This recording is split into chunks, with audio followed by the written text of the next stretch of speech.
हाय माझ्या लाडके मित्रमैत्रिणींनो, कसे आहात सगळेजण. आपल्या सीमा झेंडे ब्लॉग्स या चॅनलमध्ये माझ्या सगळ्या लाडके मित्रमैत्रिणींचे मनापासून स्वागत करते. तर मागच्या व्हिडिओमध्ये ह्याच क्लिपने मी शेवट केला होता की सान्वी मस्तपैकी दारामध्ये रांगोळी काढत आहे आणि त्याचं कारण काय आहे हे तुम्हाला पुढच्या व्हिडिओमध्ये पाहायला मिळेल असं मी सांगितलं होतं. आणि त्याचं कारण हे आहे की माझी गुरुवारची जी पूजा आहे मार्गशीर्षाची, त्याचं उद्यापन होतं. तर तिला ना मी दारामध्ये रांगोळी वगैरे काढायला लावली आणि मी उद्यापनाची तयारी वगैरे सगळी करून घेतली. पण हो, या दिवशी मला ना विशेष असं मेनू करायचा होता. तर त्याच्यामुळे ना मी फक्त रेसिपी ना शॉर्ट मध्ये म्हणजे शूट केलेली आहे. कारण पुरणपोळी करायची म्हटली की तुम्हाला सगळ्यांना माहिती आहे की किती गोंधळ असतो. आणि त्यातल्या त्यात 2 लहान मुलं असली आणि त्यात पूजा करायची आहे, सगळं एकटीने हँडल करायचं आहे, त्यात परत पुरणपोळीचा स्वयंपाक म्हटल्यानंतर तुम्ही माझी अवस्था समजू शकता की उद्यापन 4 बायका बोलवणार होते, तो सुद्धा वेगळा गोंधळ, पूजा, पोथी वाचायची. तर त्याच्यामुळे म्हणलं की पुरणपोळीचा जो नैवेद्य आहे किंवा स्वयंपाक आहे तो आता डिटेलमध्ये शेअर करायला नको. कारण याच्या इथून मागे सुद्धा भरपूर व्हिडिओज मध्ये माझी पुरणपोळी बनवण्याची जी पद्धत आहे ती मी तुम्हाला शेअर केलेली आहे. बघू शकता तुम्ही इथं डाळ वगैरे ना मी आदल्या दिवशीच शिजवून ठेवली होती. कारण मला माहिती होतं की एकाच दिवशी सगळं करायचं म्हणजे खूप गोंधळ होतो. आणि हल्ली ना मी खूप वेळ जो उभी राहिलेलो स्वयंपाकाला तर माझी पाठ भरून येते आणि मध्ये मध्ये मुलांचा गोंधळ असतो, 10 वेळा बाहेर ये जा करावं लागतं. तर त्याच्यामुळे म्हटलं की थोडीशी तयारी आदल्या दिवशीच करून ठेवावी. आदल्या दिवशी संध्याकाळी मी नाही का डाळ वगैरे शिजवून ठेवली होती फ्रीज मध्ये. मग उद्यापनाच्या दिवशी मी मस्तपैकी त्याच्यामध्ये गूळ, बाकीचे सगळं जायफळ, विलायची पावडर वगैरे घालून छान परतून घेतलं, वाटून घेतलं आणि मस्त अशा पुरणपोळ्या करायला घेतलेल्या आहेत. इथे बघू शकता तुम्ही नेहमीची पुरणपोळीची माझी ट्रिक, ते म्हणजे पाटाला आपलं मस्तपैकी पेपर लावायचा आणि त्याच्यावर सर सर सर पुरणपोळ्या लाटून घ्यायच्या. आणि जेव्हा पुरणपोळी आपण तव्यावर टाकतो तेव्हा जो आपला देवपूजा वगैरे करतो आपण, त्याच्यामध्ये जो वापरला जाणारा छोटासा झाडू असतो बघा, तो ठेवायचा नेहमी. त्याच्याने पुरणपोळीवरचं जे एक्स्ट्राचं पीठ आहे ना ते झटकून घ्यायचं. तर तसे ह्या ज्या 2-3 ट्रिक आहेत किंवा टिप्स आहेत ह्या मी बऱ्याच वेळेला तुमच्या बरोबर शेअर केलेल्या आहेत. आणि हो, पीठ जे आपण मळतो त्याच्यामध्ये थोडीशी हळद टाकायची, त्यांनी सुंदर कलर येतो पुरणपोळीला. तर अशा बऱ्याचशा टिप्स ट्रिक्स आपण पहिल्या सुद्धा पुरणपोळीचे जे काही डिटेल व्हिडिओज आहेत ना त्याच्यामध्ये मी शेअर केलेला आहे. मला जर लिंक सापडली ना माझ्या पुरणपोळीच्या रेसिपीची तर मी नक्की डिस्क्रिप्शन बॉक्समध्ये देईल. तेव्हा नक्की माझी जी पुरणपोळी बनवण्याची पद्धत आहे ती तुम्ही जरूर बघा. तर याच्यासोबत मी केली होती कटाची आमटी, मस्तपैकी इंद्रायणी भात आणि फक्त आहे ना कुरड्या पापड वगैरे मी काही तळले नाही. कारण यांना जास्त पण तेलकट नको वाटतं हल्ली. सारखं काही ना काहीतरी पापड वगैरे तळणं होतच. आणि ना मला पूजेची सगळी तयारी वगैरे करायची होती. तर म्हटलं की चला आता बाकीच्या काही गोष्टी शेअर आणि शूट करत बसायला नको, फक्त पुरणपोळीचा इथे मी तुम्हाला शूट केलेला आहे. आणि हो, बाकीची सगळी जी पूजा वगैरे आहे ती मी मांडून घेतली, पूजा केली, पोथी वाचली.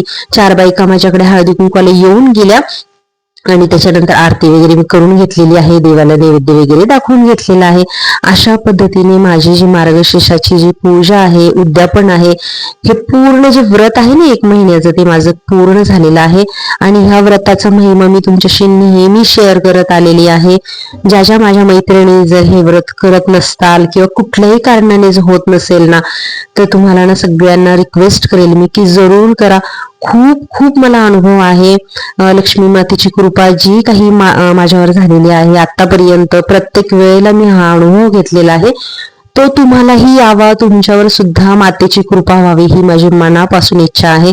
तेव्हा जरूर पुढच्या वर्षी, ह्या वर्षी जर केलं नसेल तर पुढच्या वर्षी जरूर मार्गशीर्षाचं व्रत जे आहे ना ते मनापासून करा.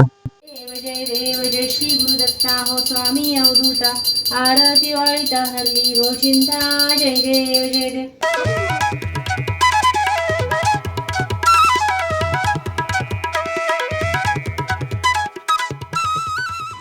हाय सनी.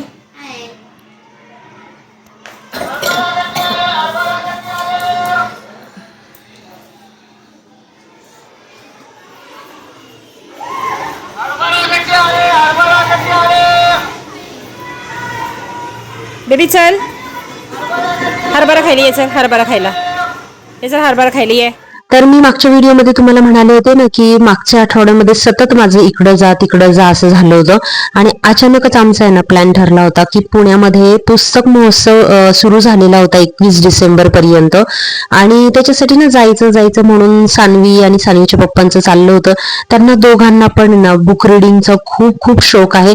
तशी हाऊस मला पण आहे, म्हणजे माझा सुद्धा तो छंद होता कधी काळी, पण आता आपल्याला वेळेच्या अभावामुळे पुस्तक वगैरे वाचन होत नाही आणि त्याच्यानंतर आपले हे जे काही काम चालू आपण केलेलं आहे युट्यूबचे व्हिडिओज वगैरे बनवणं किंवा माझं ग्राफिक्सचे जे काम आहे तर त्याच्यामुळे ना मला माझा मोबाईलचा वापर भरपूर आहे, तर त्याच्यामुळे अजून परत डोळ्यांना ताण द्यायला मला नको वाटतं बुक रिडिंगला वगैरे, तर त्याच्यामुळे मी हल्ली पुस्तक वगैरे काही वाचत नाही. पण ह्या दोघांना ना खूप हौस आहे, तर ह्यांना जायचं होतं पुस्तकं बघायला आणि मला सुद्धा म्हणजे तसं मनातून छंद असल्यावर वाटतं ना आपल्याला की आपण पण जावं. तर मी सुद्धा मग त्यांच्या बरोबर गेले होते. मला आणि अगस्त्यला खरंच आहे ना अजिबात बरं नव्हतं, पण तरी पण आहे ना हे दोघं निघाले आणि मला ना त्यांचं मन मोडवत नव्हतं. म्हटलं की चला जाऊ दे, जाऊयात आता, ते म्हणतायत निघूयात तर जाऊया. मग आम्ही गेलो तिथं खरं, पण सानीच्या पप्पांनी असं ठरवलं की पहिला आपण चतुर्शिंगीची जी देवी आहे तिथेच जवळ त्याचं मंदिर आहे आपण जाऊया. तर म्हणलं ठीक आहे चला जाऊया. थोडस मला कंटाळाच आला होता, नको नको म्हणत होते मी त्यांना, पण शेवटी त्यांनी काय माझं ऐकलं नाही. आम्ही गेलो फायनली तिथं आणि इतक्या वर्षांनी मी चतुर्शिंगीला गेलेली आहे, पण तरी पण आहे ना मला रस्ता वगैरे भरपूर म्हणजे असे लक्षात राहतात, तर त्याच्यामुळे आरामात आम्ही तिथं पोहोचलो. आणि खरं सांगते तुम्हाला, वर गेल्यानंतर असं वाटलं ना की जेव्हा पूर्वी मी यायचे इथं तेव्हा ना वेगळंच इथं ते गाभारा वगैरे होता, पायऱ्या होत्या, आणि आता ना एकदमच याचं कायापालट करून टाकलेलं आहे. याची एंट्री आहे ना पहिली अशी उजव्या बाजूनी होती, अशी गुहे टाईप होती बघा, आणि आता याची एंट्री आहे ना डाव्या बाजूनी झालेली आहे आणि पायऱ्या एक्स्ट्राच्या वरती वाढवलेल्या आहेत आणि असं ओपन केलेलं आहे मंदिर.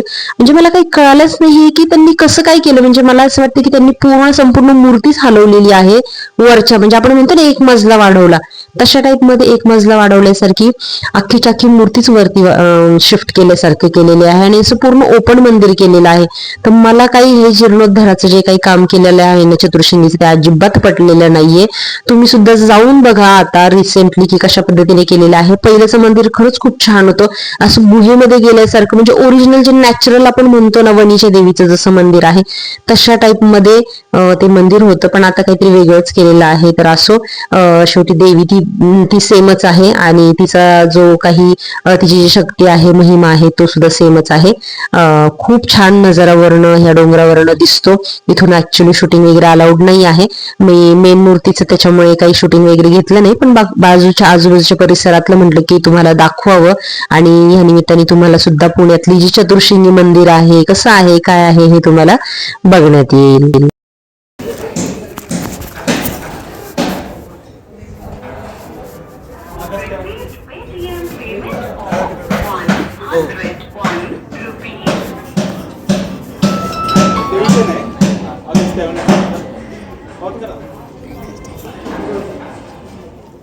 दक्षिणा देते.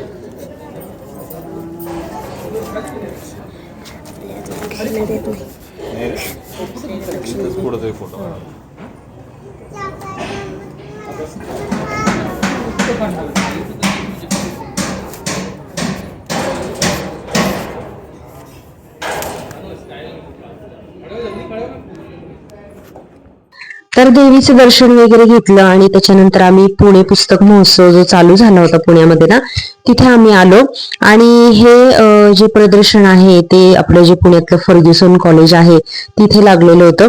इतकं मोठं कॉलेज आहे. आता इतके वर्ष म्हणजे पुण्यामध्ये जन्मले मी, एवढे वर्ष झाले, पण अजूनपर्यंत फर्ग्युसन कॉलेजचं फक्त नाव ऐकून होते. आतमध्ये कोण कशाला जाते, पण फर्स्ट टाइम आतमध्ये गेलो आम्ही ह्या निमित्ताने आणि बघितलं तर केवढं मोठं कॉलेज आहे. बापरे बापरे, एवढा मोठा कॅम्पस आणि इतक्या सुंदर बिल्डिंगी, म्हणजे इंग्रजांच्या काळापासून किंवा आपले पुण्यातलं जे वैभव आहे की जुन्या दगडी बांधकाम, त्या काळाचं बांधकाम कसं आहे, किती सुंदर होतं, हे सगळं आहे ना इथं आतमध्ये बघायला मिळतं. अख्खच्या अख्खं कॉलेज आहे ना हे सगळं जुनं बांधकामातलं आहे आणि खरंच अजून मी तर म्हणते 100 वर्ष तरी त्या बांधकामाला काही होणार नाही, इतकं मस्त आहे.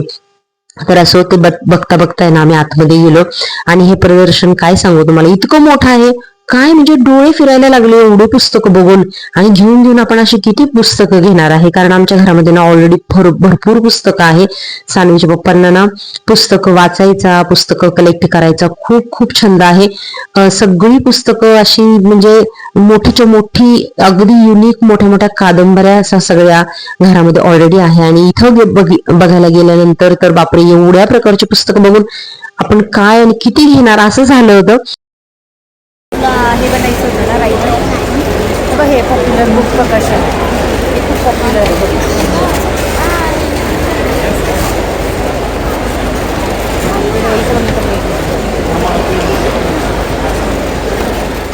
आपल्या पुण्यामध्ये ना सतत अशा काही ना काहीतरी छान छान ऍक्टिव्हिटीज होत राहतात. आणि जेव्हा पेपरला येतं तेव्हा ना खरं सांगते तुम्हाला इतकी गर्दी वाढते ना अचानकच. आणि आम्ही म्हणजे बघितलं होतं मी पेपरला याची ऍड आली म्हटलं झालं, आता पेपरला याची ऍड आली म्हटल्यानंतर दुसऱ्या दिवशी भरपूर गर्दी होणार. आणि तसंच होतं, इतकी भरपूर गर्दी होती. आणि वाचनासाठी पुणेकरांचा एवढा छान प्रतिसाद बघून खूप छान वाटलं. भरपूर लोक घेत होते, म्हणजे बघत पण होते आणि घेत सुद्धा होती. घेणारी मंडळी सुद्धा तेवढीच होती. आणि पण पुस्तकांचे रेट वगैरे पण भरपूर होते. आणि तिथे ना बाहेर ना खूप मस्त असं डेकोरेशन केलं होतं, छान सगळी सोय होती, खाण्यापिण्याची सुद्धा सोय होती. दाखवेल मी तुम्हाला पुढे जाऊन किती मस्त होतं ते वातावरण.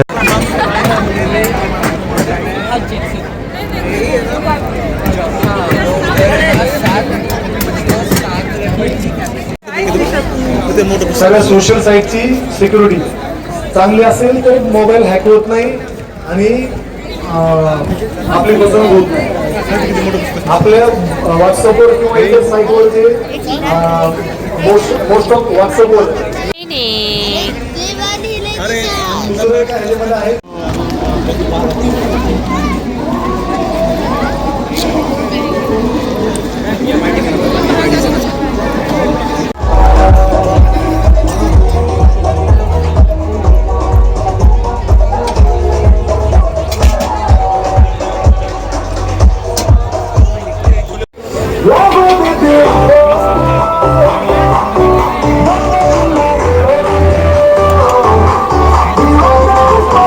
आता लागलंय का ते?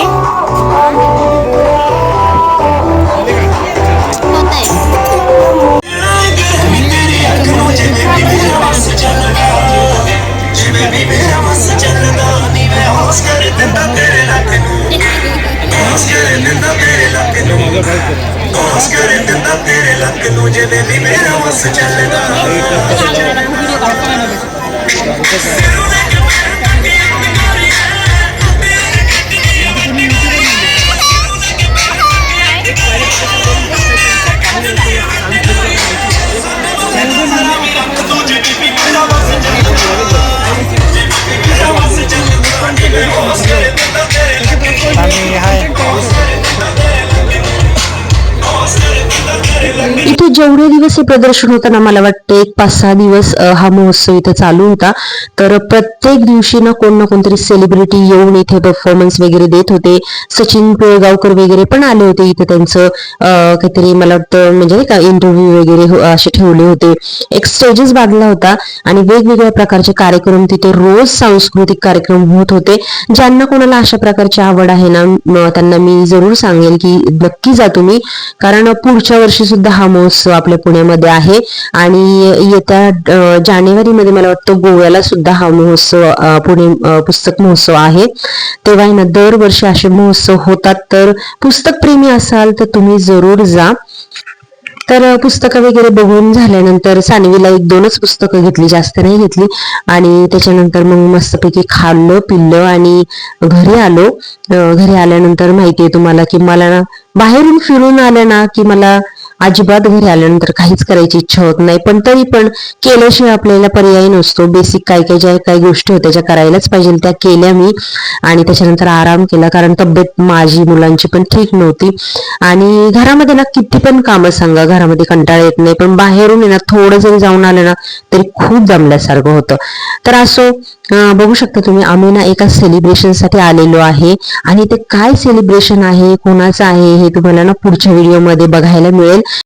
तेव्हा येणारे व्हिडिओ जरूर बघा. आणि हो, मागचा आपला जो व्हिडिओ आला होता ना, त्याला तुम्ही जे भरभरून प्रेम दिलं त्याच्याबद्दल खूप खूप मनापासून तुमचे हृदयातून आभारी आहे. आणि हा सुद्धा व्हिडिओ तुम्ही शेवटपर्यंत इथपर्यंत पाहिलात, याच्यातून तुमचं प्रेम माझ्यापर्यंत पोहोचलं, त्याच्याबद्दल खूप खूप धन्यवाद. तर चला, आजच्या व्हिडिओचा मी इथेच एंड करते. भेटूयात अशाच एका छानशा नवीन व्हिडिओमध्ये. तोपर्यंत काळजी घ्या मित्रमैत्रिणींनो. Take care. बाय.